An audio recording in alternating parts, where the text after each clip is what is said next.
This is an interview with Shelly Romalis. It is Wednesday, December 1, 1999.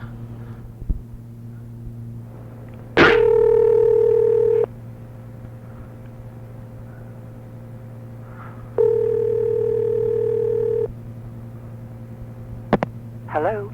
Hi, is this Shelly? Yes, it is. Shelly, this is Michael Scully in Austin, Texas. Hello, We've Michael. exchanged a bunch of emails. Hi, how you doing? Okay. Can you talk? Oh, good. Great.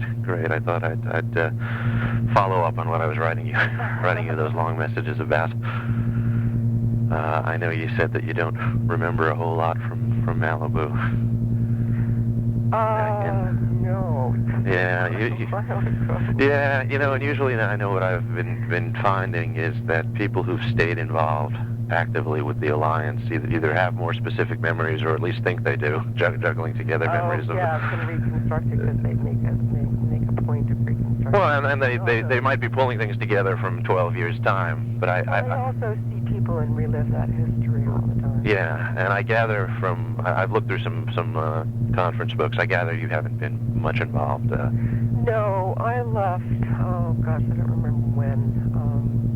I was on that founding, committee. Right. For the organization. Yeah. And the board. I think for 1 or 2 years, I can't remember. And it was terribly expensive because we all had to do it ourselves. Get there and. Can I ask you? Can I tape this, by the way? If we're going to be reconstructing some of these memories. Sure. Michael, is it possible? I just haven't had my coffee yet. Yeah. I'm in the middle of making it. That's what I wanted to know. Yeah, no, that would be great if I could sit with a cup of coffee in front of me. When do you want me to call you? That's my memory. When do you want me to call you? 8:30. Yeah, sure. Great. No problem. Perfect. Okay. Thank you. Right. Bye-bye.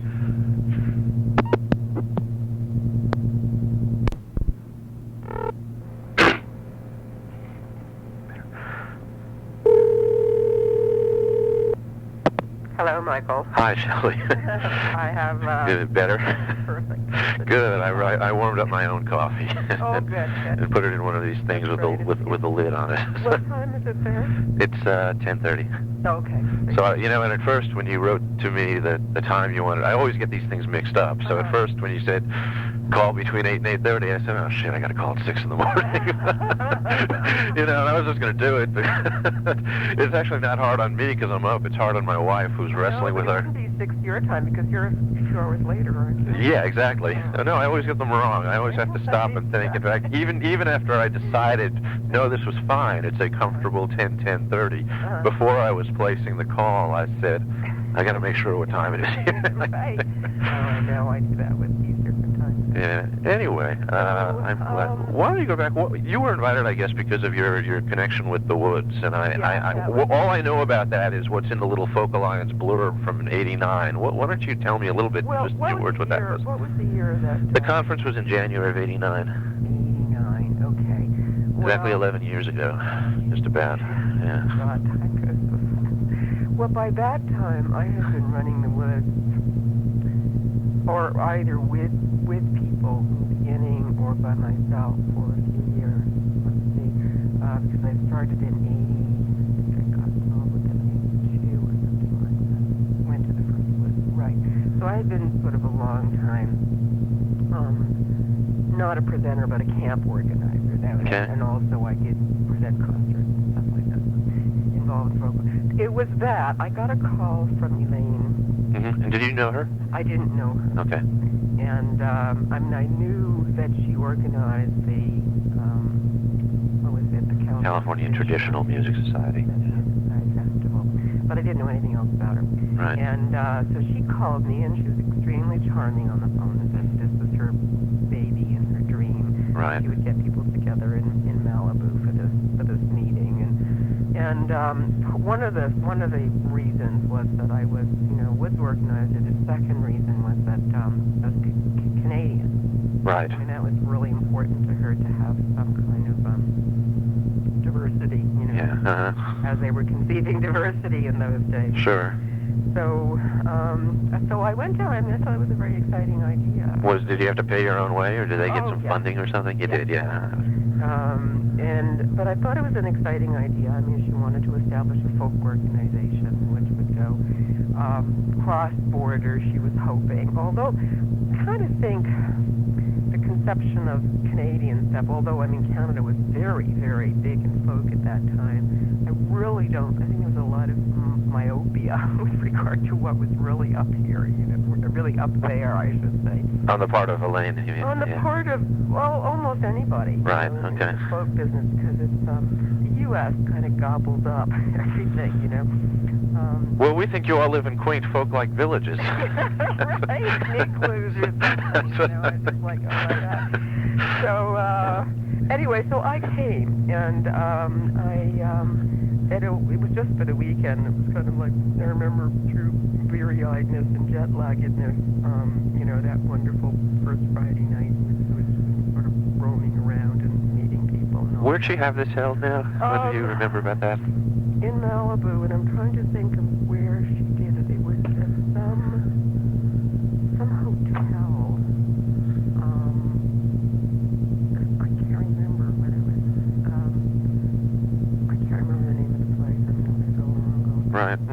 It was some hotel, but that must be documented someplace. Yeah, it is. Phyllis Barney would know. I've talked to a number of people. I've never asked anybody that. Just never, that question. It's yeah, always one of these things. It's always got there by taxi or something. I don't know. It's always one of these things you can just sort of pick up. It just occurred to me. Right. Anyway, so we met, and then, you know, there was a big meeting that night after supper, and I remember people getting up and talking about their particular spaces of the folk business, Right. the folk community, I should say, because it wasn't at that point the business. And I did write down a few issues that I remember being very important threads here. But so there we all got up and we told our names and, you know, why we were interested in being there. And there's like 150 of you or something. Yeah, There was a lot of quite people. Crowd. And Yeah. it was actually very interesting because people were there from all kinds of small organizations like Fox Valley and, you know, people from, you know, Vancouver. There were some people from a folk music club in Vancouver, I think the Robes. And Gary Crystal wasn't there, but Anne Blaine. Mhm. Actually, Yes. I've recently spoken to Anne. She had stayed involved with the whole folk thing. She was Gary Crystal's right-hand person. Did you talk to No, Anne? I'd like to. You know, I would eventually. Her name comes through. Anne She's is on a some of the great- panels. Anne will be a great source because Anne She was not on the only steering was committee. there, but she was also, she continued to be involved. Oh, okay. And if you have an email for her I later on. have, as a matter of fact, she just recently gave me her phone number. We stayed in touch sort of over the years, which is good. Do this while I'm thinking about it. That's all right. Here it is. Yes, here's email for her. Oh, let me. A. Blaine. Blaine. Right. At Intergate. Intergrade or Intergate. Intragate. Inter like. Oh, not intra. I-N-T-E-R. I-N-T-E-R. Gate. Gate.bc.ca. And I'm sorry, I didn't like that last part. .bc, which is British Columbia. Oh, .bc. .ca, which is Canada. Oh, okay. So Intergate. I got it. .ca. Okay. And Hey, Blaine. All right. I do have a phone number for her, but if you want to, you can Yeah, I'll email her. if you have a problem, let me know. Yeah. So anyway, so I met Anne there, and so there was some Canadian representation. All right. And in the asking people if they wanted or vote, actually we had a vote. There was a vote and a ballot to elect people to this The steering. founding group, Right. steering committee. Right. Yeah, I've got the minutes from the meeting. Oh, I great. see Okay, that. so that you know what. I kind of know what went on, and yeah. All right, so I don't have to reconstruct that. That's good. But I do remember some issues that were just stop me if these are the kinds of things that you know. Or Go ahead. Yeah, and I'd like to hear your words. The notes I have are they're terse. They tend to say this happened and we met in, a panel called this and these people were there, but they're pretty abbreviated. Okay. Well, I remember at that very first meeting, and I think it was in Malibu, Yeah, there was a real concern about how to define folk. Uh-huh.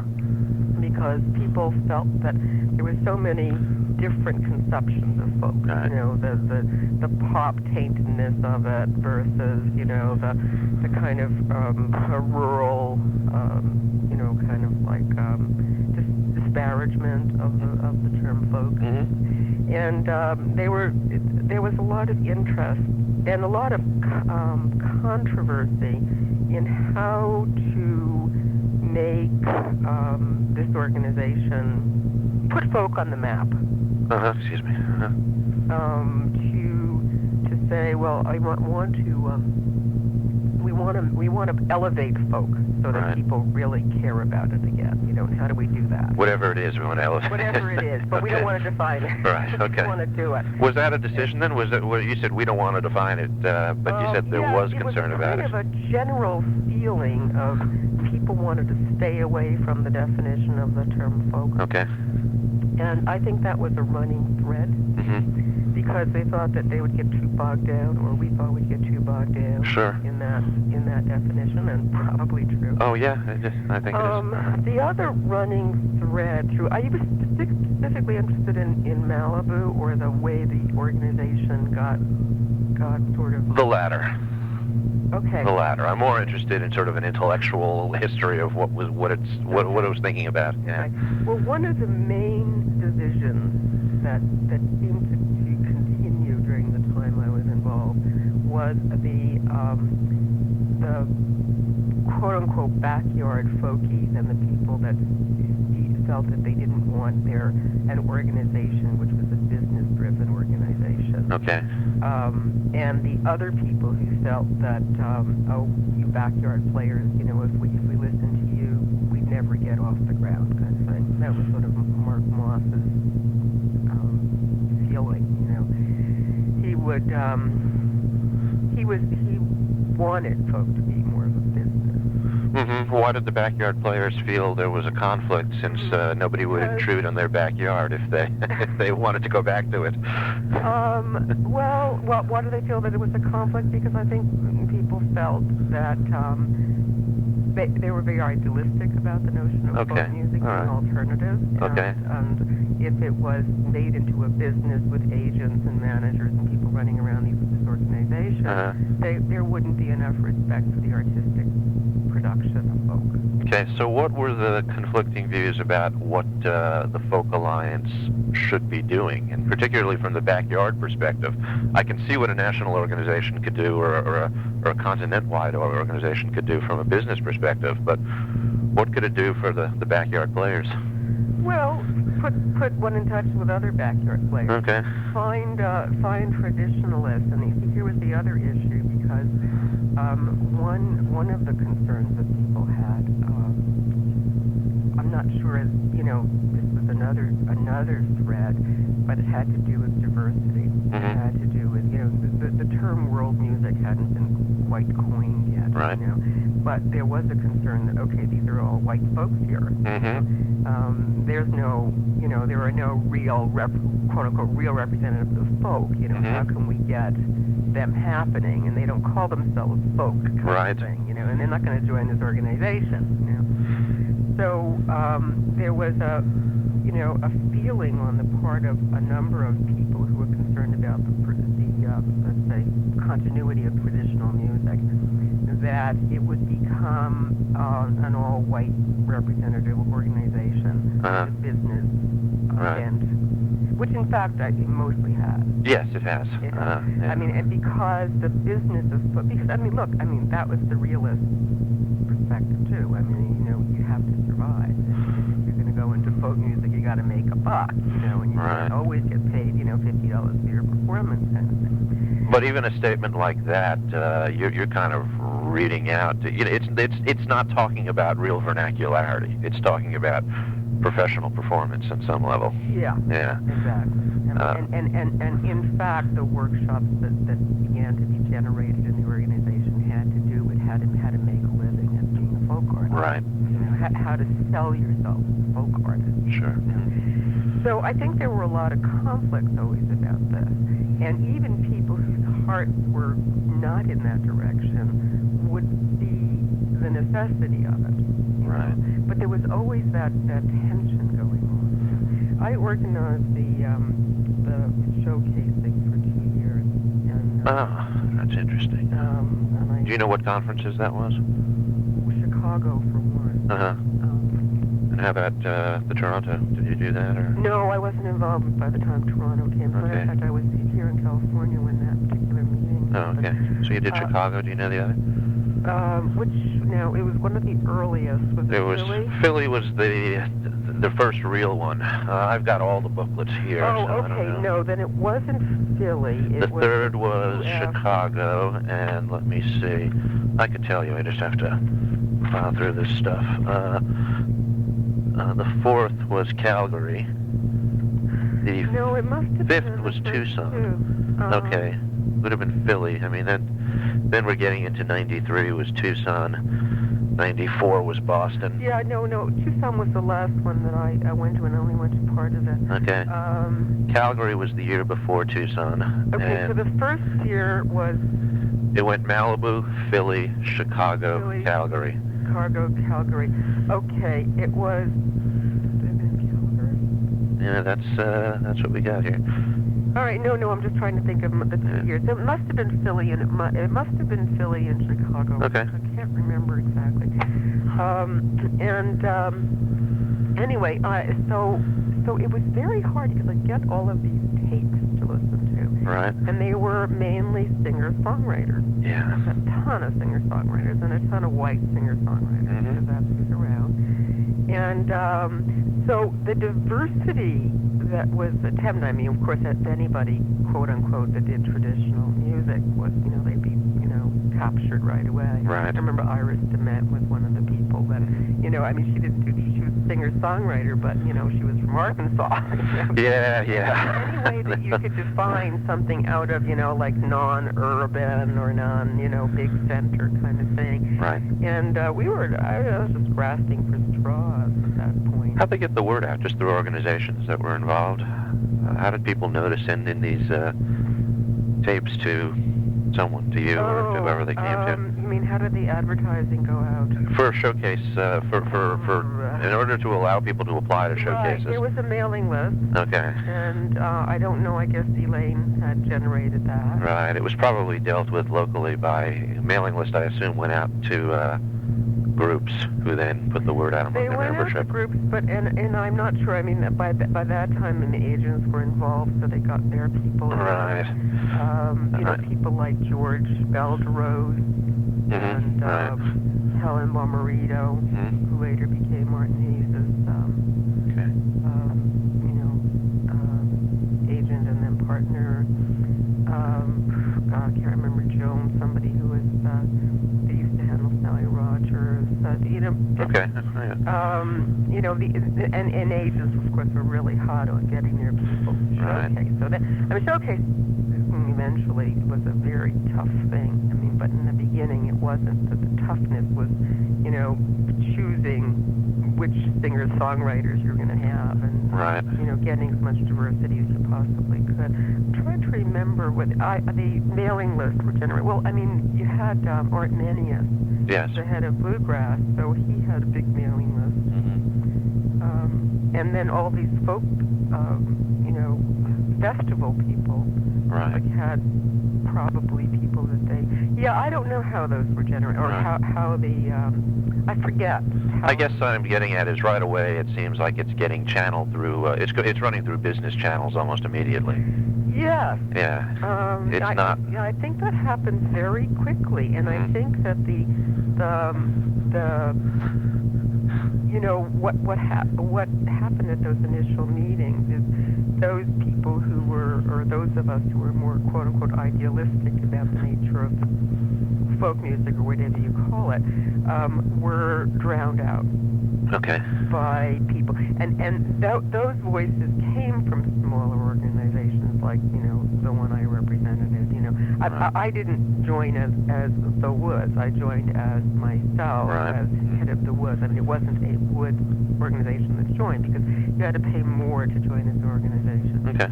Initially, too, Canadians were allowed to join with PAR. Oh, I see. And that was a big incentive. Okay. As sort of a big nod in the direction. Yeah. There wasn't a mention in the notes that various ethnic groups had been invited, but none of them attended, which doesn't surprise me. But I'm wondering if there was any specific discussion of that you recall, like who was invited. Yes, there was some mention of that, and there was some, but now that's very interesting. Yeah, I don't know how they've been invited. I don't know.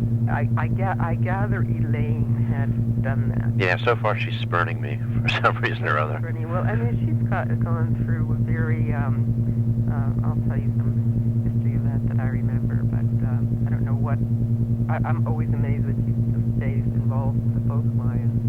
Because she's been really trashed in this early part of it, after a few years.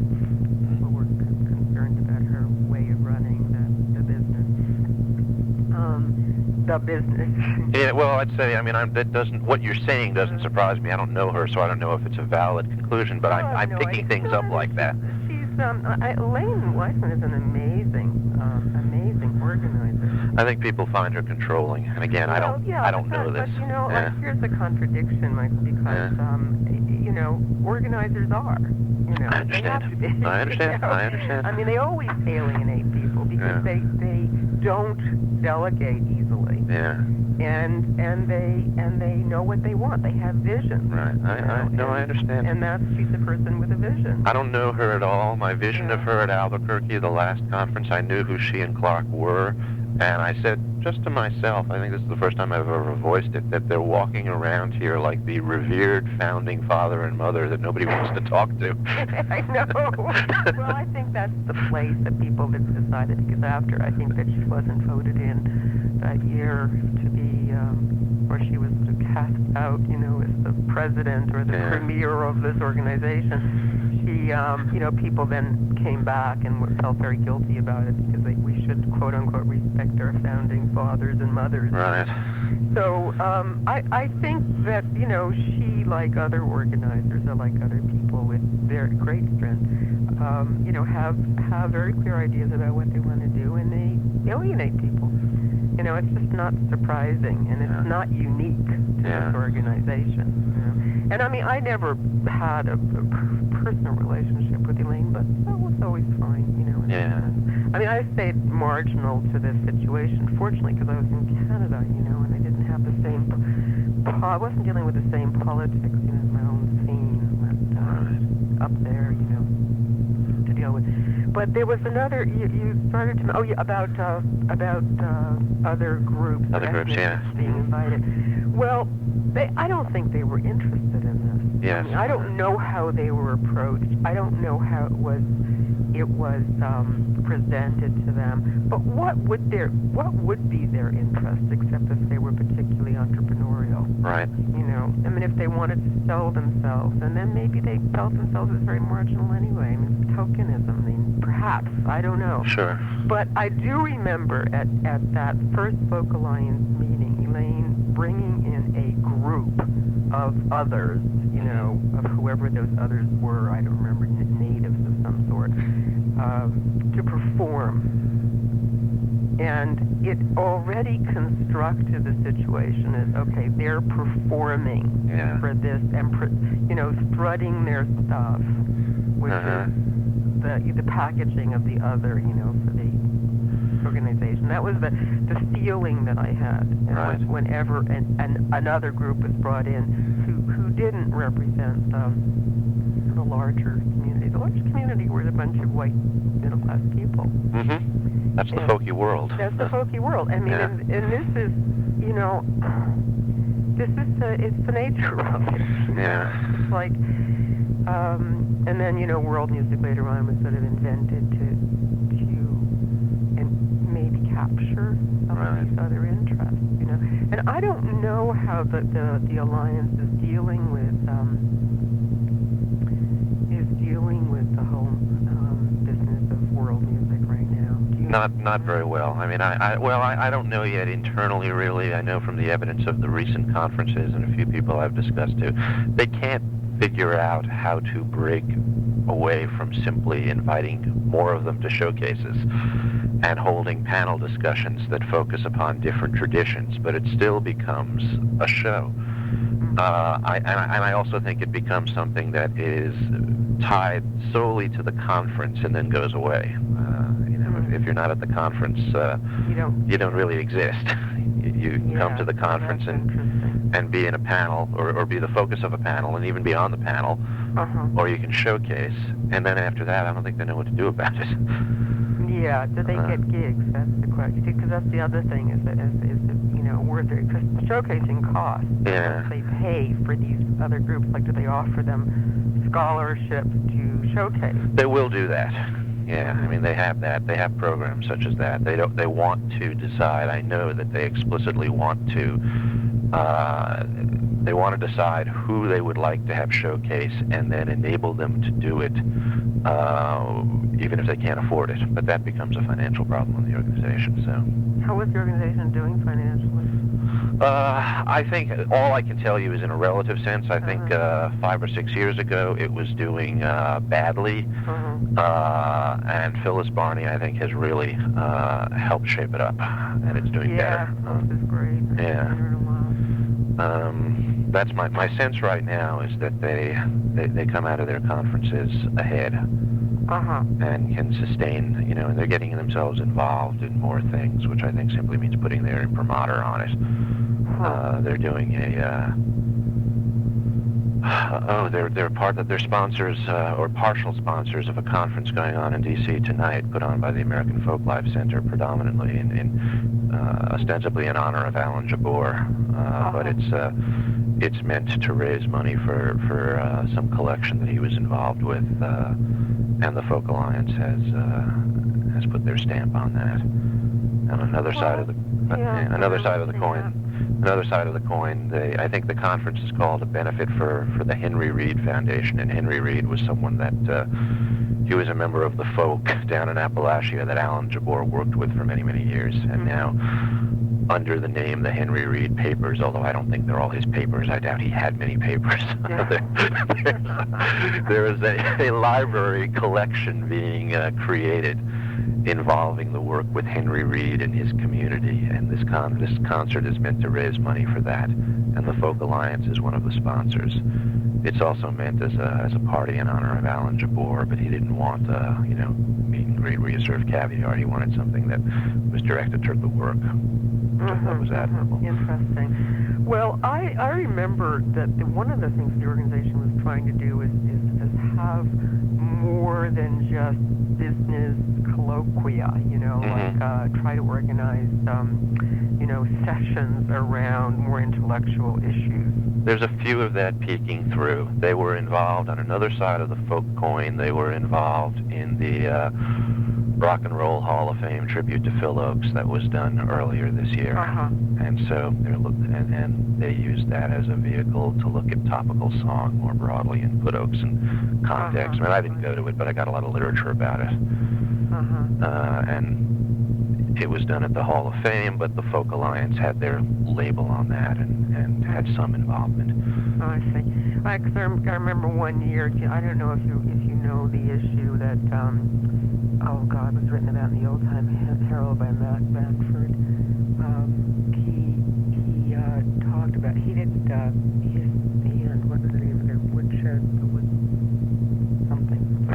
It's a revival, quote unquote revival band, and they applied for money from the NEA them got turned down because they weren't, Oh, I've heard of that issue repeatedly. Yeah. Well, there was one year there was a workshop on it, or a panel discussion on it. At the Alliance? At the Alliance. Oh, and that was very interesting. It was very, very well attended. I'm going to have to peer through that. I'm getting tapes of as many of those that were taped, and Phyllis is okay. supposedly loading me. That would be very interesting, because I think there was a lot of, well, first of all, it engaged everybody. Yeah. In a big space, and it was packed. And I don't remember if Beth Lomax was there or not, but certainly Mac Benford, maybe she was, maybe somebody else from that Wilson. Joe Wilson? Joe Wilson, I think he was there. Okay. Representing that particular sector. Anyway, so that was one. So there have been threads of issues discussed, Right. And I thought that enlarged the Folk Alliance, and made it more than a business organization. But you're saying that the way to become, in essence, a trade group predominated at Malibu. Yeah. But did that predominate even in the early days? That viewpoint. I felt that happened very quickly. Okay. And then almost like a marketplace. Right. For agents and selling goods, and then record companies came in and they sold boots, and sure. It wasn't very different than any bazaar, Right. So that's when I lost interest, because I was one of the idealists about certainly not keeping folk pure. I never had that feeling about it, but keeping it an organization that didn't constantly sell. Right. And I just, I guess I was bothered by the way the stress and the glamour was placed on, like, Old Town School of Music orientation. Right. Everybody had to be entrepreneurial and get up their wonderful, not CVs but resumes and whatever packets, publicity packets and all.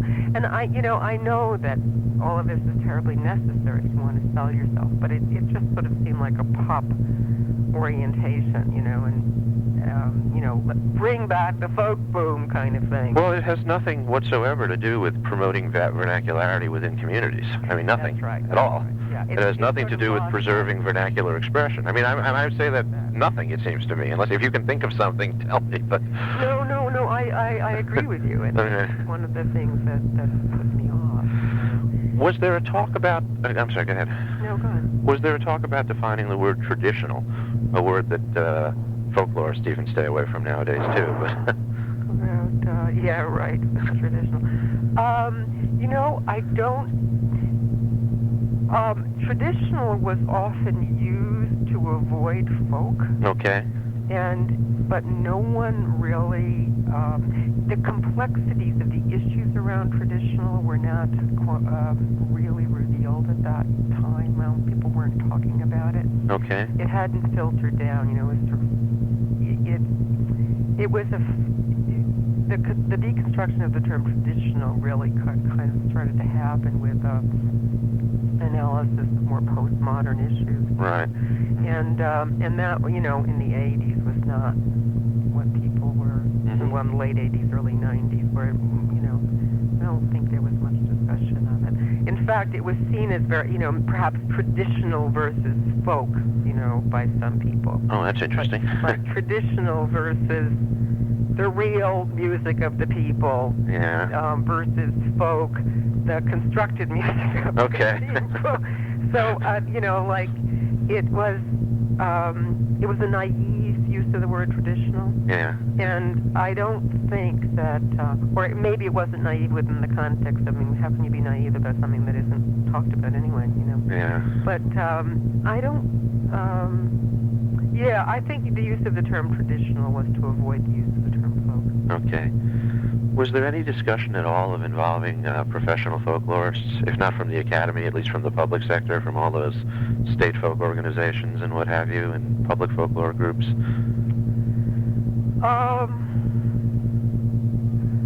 I don't remember that, but that could be me, you know. Oh, right. I don't remember that there was I think that there was a real interest on the part of Elaine in the beginning to get as much diversity, quote unquote, as she possibly could. Mm-hmm. Now, how she defined diversity. See, all I know is the people who turned up at that meeting. Right. I mean, it could be that she invited them and they spurned it. Yes. You know, they thought, a bunch of, you know, folkies getting together. We're too, you know, professional, academic for that. Mm-hmm. You know, we don't want to taint ourselves with, you know, they're just folk around, you know. So, you know, later on, I think there were more people involved of that type. Right. Let me see. Somebody was on the board. Was it Tony Seeger? Well, he was for a while. Yeah. Of course, he was as head of Smithsonian Folkways Records, and he had a booth in which he was selling records. Right, he was selling records. Well, you know, he was selling a different kind of record. I'll tell you, I will say that. But you know, he was there. Was in the business of selling records. Yeah, I remember having a conversation with him. He doesn't know me, but I talked to him, and he said. He was telling me a little bit about his work in South America, and he said, I never thought I'd be the head of a record company. And he had this kind of bemused attitude to his own role there. But he definitely wanted to bring people's awareness to their records and sell them. Yeah. Although it's a different kind of stuff. Well, it is a different kind of stuff. Yeah. I mean, you know, it's non-profit, isn't it, or is that? Well, yeah, I'm sure it's non-profit. I mean, or in that category of otherness. Yeah, it's sort of otherness. It's not like if they get a profit, they distribute it to the board and Tony gets more money. That doesn't happen. Tony gets his Smithsonian paycheck and that's it. Yeah, well, that's a different thing. And his investment of time and energy is of a different order. I'm reading now Follow the Music, the book about the Electra. Oh, Electra book, yeah. I think that's a wonderful book of its type. It's very interesting. Yeah. Yeah. Is he still around? He is. He's, at least as of, I'd say, 4 or 5 years ago, he's very wealthy and lives in L.A. in like a I know someone who interviewed him for another project, and he was very precise about giving them a half hour of his time, but there was a lot of rigmarole about the time. But then he was very nice about it. He just kept saying, "No, ask another question. That's okay." But but he was in, the person sat. They described they sat in this like incredible room with views and stuff, and they had more memory of that, I think, than anything else. What he said. Yeah. That's wild. I think he became some kind of Sony person or something. Well, yeah, it was sold to a variety of. It was part of the Warner Group for a while, and I don't know what it is now. But he made billions of dollars. And I don't, you know, I guess all I can say is that he didn't intend to do that at one point. So, you know, it just sort of happened. Well, it was a good happening for him. Yeah. So I guess I'm trying to get a sense that there must have been some awareness at some point that what's this going to do for what I'll call vernacular music? I keep returning to that word because it seems to be the one I can latch on as in opposition to current usage of folk. I mean, somebody must have realized that this has nothing to do with, what are we preserving here? Are we preserving... Did anyone kind of say that? Well, that's an interesting question since I haven't been coming to the meetings. I don't know where the threads are, you know. Yeah. And so I'm just talking off the top of my head about what an organization like this would be preserved. Do you remember what they did? They talk about it at all in your early years? And we don't have to focus on Malibu. Whether or not that's one of the... I think that was one of the intentions. It was one of the intentions, but what they were preserving was it's a very interesting question because I think in the fear of getting into a question about what is folk, and they feared getting into that because they thought it would bring up too much conflict and division, but that would be the very thing they'd have to analyze. Yeah. In order to understand what they were preserving. Right. Okay. So, I think there's a great contradiction here. If they were really, and there may be pockets of people sitting and doing that, Yeah. but I don't know.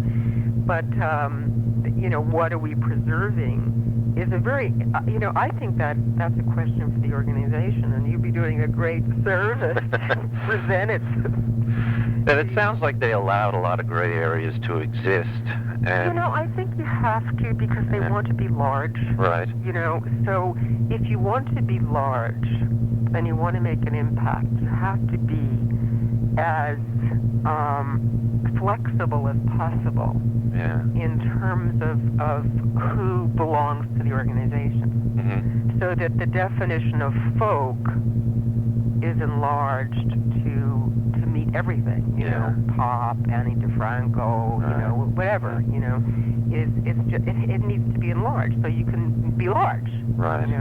So that what happens is the meat of these discussions, like if you really got down to a discussion of what are we preserving, it would be a dangerous question. Yeah. For the largeness. Well, I know that the mission statement that you produced, Shelly Romalis, as part of the steering committee, said that you were dedicated to traditional and contemporary and multicultural folk music. I always thought that was an interesting... Ice cream, 24, what is it, Baskin Robbins? Yeah, wow, multicultural folk music. Is that different from traditional? That's the traditional folk music of other people. Multicultural is different from traditional because, multicultural, it may not, people's conception of let's say, Latin American music may not be traditional music. Absolutely. So, we try to cover the gamut because we didn't want to offend anybody. We wanted to bring in as many conceptions as possible. Uh-huh. So, you have to remember that this was the springboard, right? Yes. Uh-huh. Before, before people really knew what they wanted. Okay. And knew where they lie right. in the spectrum of things. Yeah. People we didn't know. Okay. And we were fishing around. We were also dealing with the excitement and the tension of being very different and coming from different places. Okay. Anne and I were the two Canadians on the committee. Mm-hmm. And Anne represented a very large organization, and I represented a very small organization. Okay. Now, it so happens the Vancouver Folk Festival was always respected greatly, but if it was Mariposa, right. the other person who was on it, there would have been great tension between me and Mariposa. Right. Because that organization, went downhill very fast. It was and they dropped the folk eventually from the festival. Well, it was, basically, they would invite rock people to come. Right. And pay them, or, pay big performers like Joan Baez $10,000, and they pay local people, $500. Right. And people were furious, about that. So, but the Vancouver Folk Festival never got that kind of tainting, you see. Okay. So that particular choice is very good. Now, I don't know if the head of Mariposa was invited or not. It just so happened that we were the two, so it was a small and large organization, Canadian. Right. Well, somebody from Mariposa was there, but I don't think ended up in the steering committee. But I believe was there. Who was that? Somebody from Mariposa, I believe Flo Hill was there, yeah. Okay. And he later on became very entrepreneurial. Yeah, he was, I don't think he was on the steering committee, I'd have to look, but he was at the... No, he wasn't. Yeah, he was at the meeting. I was on the steering committee, voted in, I think, because I had, I was the head of a small organization. Right, with George Balderos was on there, and Ann Blaine was on there. George, right, and then Art. Yeah, Art was there. And Mark Moss was there. People from Philly. Mark Moss, the Philly people are Tankel and Cohen, Robert Cohen and Diane Tankel. Right. And the Paytons were on there. Paytons, right, the Paytons. Yeah. Yeah. So, there was a representation in terms of what, the diversity. I mean, there was an agent, there was, head of a small organization, head of Philly Folk Festival, sort of a big, I would say, they were a festival that paid a lot more to their performers, that charged more money, right? As opposed to Vancouver, which was very accessible, the only game in town, in Vancouver, did very well, and Gary Crystal was extremely committed to a left-wing ideology, So you had it was a very, actually, in that sense, a well-chosen board, given the people who were at who were at that first Malibu meeting. Let me ask you this. You raised an interesting question when you mentioned his commitment to left-wing ideology. Was there any sense coming through this meeting, either the Malibu meeting or the subsequent steering committee meetings, of the politics underlying the whole issue of folk music, and that this is a political project in a certain way, or did people want to avoid that? Or? I think people wanted to avoid that. Okay. Because that was a division point. Okay. Again, a division point that sort of run through the issue of folk. Okay. And the old folky left-wing, people, and how the second the folk boom kind of depoliticized in a way these issues, and I think there was a lot of fear of that. Was that guy from Old Town? What's his name? Jim Hirsch. Jim Hirsch. He was on the steering committee. Yeah, okay. Yeah, he's a real charger, isn't he? Oh, yeah, I know. I have a hard time. I don't know him either, but I have talked to him, and it's just, my God. He's a corporate guy. Yeah. But, in a sense, you had that diversity, and you had difference in personalities, and it was quite interesting, Right. I was too busy being part of it to study it at the time. Sure. I have a feeling I was in it, I was ferociously in it those first couple of years. Mm-hmm. A lot of energy into, believing that this was a hope, or, an interesting vision. Okay, a hope for what then? A hope for what? I can foresee that. Well, I certainly felt that people needed to learn more about the diversity of music. Okay. And that this was an opportunity to find out who else was in the scene, who else considered themselves part of the folk music community. I had very much a feeling about community. Okay. And so this would put me in touch and put others in touch with the smaller artists who couldn't get their stuff heard. Okay. So, I did feel that this would be an arena for that kind of thing to happen. Right. I didn't, however, empathize much, and I was worried a lot about, although, let me put this, let me see how I want to put this. Sure. I did think that airtime was more important, like people like Gene Jacobs were talking about airtime, you gotta put more